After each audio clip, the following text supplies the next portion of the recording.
Thank you very much, Chairman Wyden, members of the committee. My name is Barry Smitherman, and I am the chairman of the Texas Railroad Commission. We do not regulate railroads. We regulate the fossil fuel and pipeline industries in the state of Texas. This is a statewide elected position. There are 3 commissioners.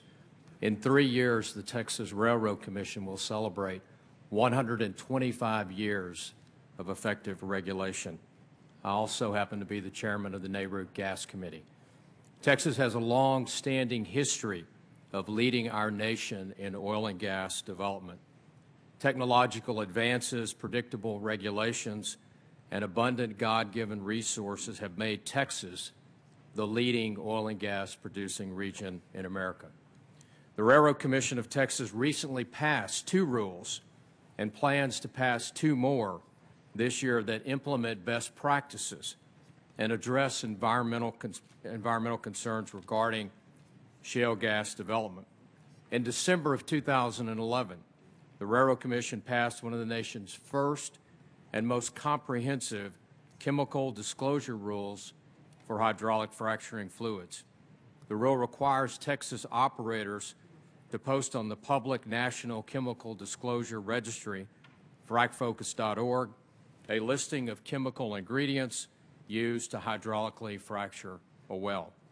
In March of this year, the Railroad Commission passed a rule addressing the recycling of flowback water used in the hydraulic fracturing process. This rule will streamline and clarify the permitting process for recycling water, thereby saving vital resources to our state by allowing operators to predictably and efficiently recycle flowback water. While this is not mandatory, the rule is meant to encourage operators to recycle water used during shale development. The next rule, Mr. Chairman, which we expect to adopt tomorrow, focuses on well integrity, touching on all major aspects from drilling to cementing to the entire hydraulic fracturing process. Although there has never been a documented case of contamination due to hydraulic fracturing, we want to ensure that Texas continues to lead the nation in best practices on shale development. And the final rule, which I hope to consider with my colleagues this summer, will establish best practices for disposal wells, which are increasing in number as shale development continues to increase.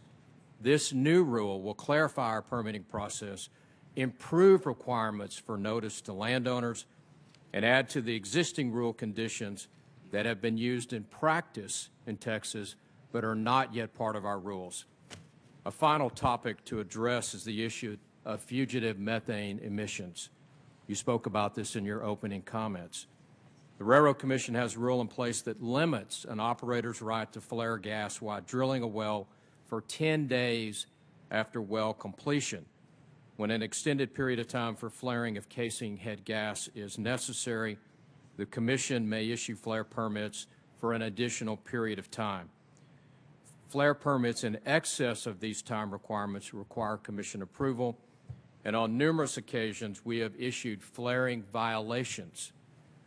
We expect to do some additional violations in June of this year. As you can see, this recent suite of rules, the Railroad Commission believes that our state and our state agency is the appropriate arbiter of rules affecting the oil and gas industry. Our best practices support a robust oil and gas industry while still protecting our natural resources. Thank you, Mr. Chairman. Well, thank you very much, Chairman Smitherman. And as you heard me, indicate, earlier, I think a very appropriate topic is to see what can be done so industry can get to your state's level of flaring, because clearly that has been something that has struck a chord again with both industry and environmental folks. So we welcome your involvement